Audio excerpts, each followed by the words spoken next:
Hello. I had gotten a couple questions about relationships from my last video, so I wanted to make another video extending on that. The video was relationships, when should you leave?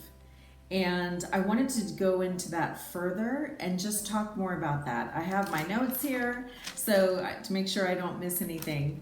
When you're in a relationship and you're just not sure when to leave, or when things aren't going well, there's a couple red flags that come up. And so from experiences, I have a list here of some things to look out for.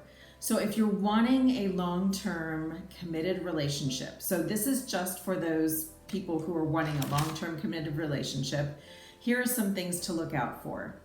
So the first one is when you meet them, if you have a lot of nervousness or anxiety, that is actually your body's way of telling you that they are probably not the right person for you. So if you are meeting someone on a first date and you feel a lot of anxiety, you're very nervous, you're shaking, you're jittery, that is your body's way of telling you that they're probably not going to be the one. So I've experienced this myself, and it's a really uncomfortable feeling. Sometimes I was almost shaking, and it's just a very unsure, uncertain feeling. And it's almost like you're nervous and excited at the same time because you're out on a date, but yet your gut is telling you that something's not right. It's just not feeling right.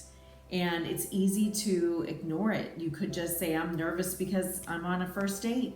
But you really have to listen to your gut instinct. And when your body is trying to tell you hey, this person just isn't the right one. So that's the first one. So when we go to the next point that I want to talk about,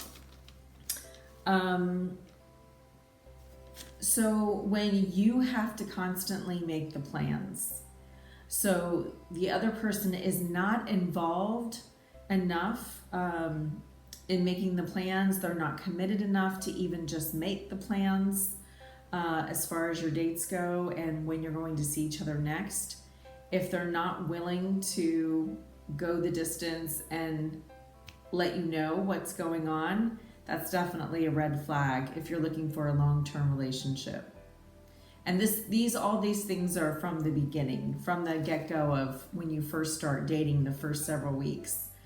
The next point is that he seems preoccupied when you're together. Maybe he's looking at his phone. Maybe he is only interested. Now I know sports season is coming up or is here already. And, I'm not talking about that if they want to watch a particular game. So I'm talking about when they're not really paying attention to you. They're there physically, but they're not really there mentally or emotionally. So again, if you're looking for that long-term relationship and you're going out on these dates with this person and they just don't seem like they're really that much into you, they're checking their phone a lot, they're looking around, almost looking for other people when you're on the date, they're just not asking you questions. They're talking about themselves. They're not asking you questions about you. They don't seem interested in you and finding out more about you. And it's kind of like they're doing their own monologue, or they're not talking at all. So they're just watching TV. If you're at a restaurant and they have a TV, they're just watching TV, or anything else but you, or it's all about them. So that's the next point. So, another topic would be when he's not showing you that he's not in a committed relationship. So he talks about other women. He'll ghost you for a while and then maybe zombie back in later on. You're not a priority. He doesn't make plans with you in the future. You don't meet his friends. All of these things are showing you that he's just really keeping you distant and in a safe spot.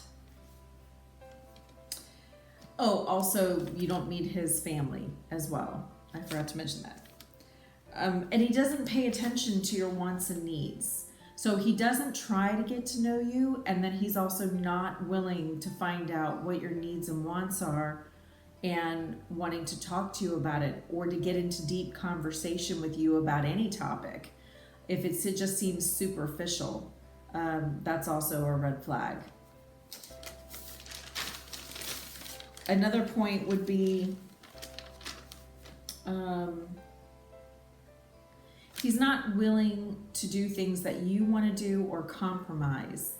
So, it's all about him. It's what he wants to do, if it's a him or her. But it's what they want to do. And they're not willing to compromise at all. And there should be a good balance. You do some things that he wants to do, what you want to do, and a compromise in between. So it really needs to be a good balance and a good fit for both of you, and it can't be always swinging one direction. When he thinks that the way you think, your values are silly or ridiculous, that they're not real, he doesn't take them seriously, he doesn't take you seriously, that's definitely a red flag.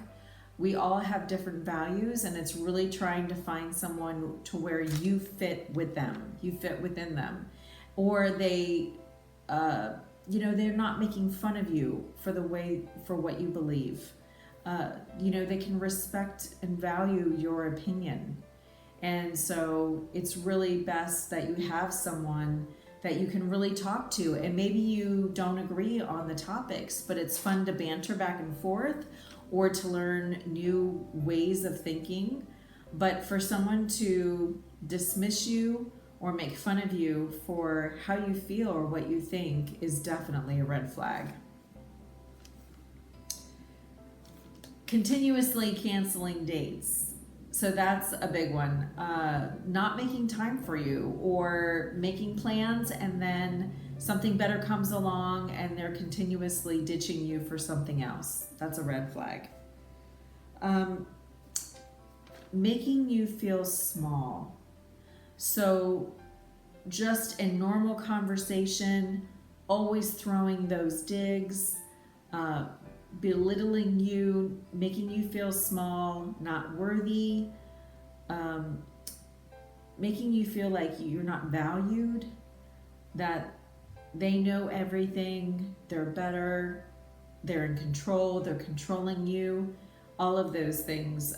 If you're with someone that makes you feel small or doesn't allow you to be the person you need to be, it's definitely time to move on. And last but not least, so when they tell you that they're not looking for a serious relationship or they're not wanting to commit, you really need to believe them. And I know it's sometimes hard because I've actually seen it where you get along really well with someone, things are going well, you laugh, you talk, you think things are going well. He still says, I don't want to commit, I don't want a committed relationship, and I still want to see other people. And you think, wow, we get along so well, we have fun, we laugh, we have great dates. And typically what happens is that the female feels like, this is working out so well, I really like him, we have great chemistry, we're getting along so well, and maybe it's just not time for him. Maybe if things go well enough that he'll come around and he'll commit to me later on. And the truth of the matter is that you have to believe people when they tell you that they're not ready for a relationship or they don't want to commit, even if things are going well. Because in the long run, all of a sudden, he'll say, I think you're getting too serious. I told you I didn't want a commitment. And he ghosts you or takes off. And a lot of times when that happens, they don't even zombie back. They just ghost you and they're done. So, they have gotten what they needed out of the relationship and felt like you were getting too close, or maybe, they wanted to get away before there were feelings involved. But if someone's not ready, if someone tells you that they're not ready to commit, you must believe them. I mean, yes, you need to see if their actions match their words, but the thing is that it's so easy to go down that road where everything's going well, you're having fun, and then feelings get involved, and all the while he's telling you, I'm not ready to commit. So you just really have to trust people at face value when they tell you that. And it seems like it's so easy to fall into that trap of saying, okay, this is going really well. I think there's something here and I'm going to give it more time, or he'll come around. So just make sure that you give those people the chance to tell you how they're really feeling, and then you need to believe them. So I hope this helps. I'm Jennifer Lynn Empath. You can schedule a personal reading with me at jenniferlynnempath.com. And I am a spiritual healer, intuitive psychic medium, and I would love to be of help to you. Take care.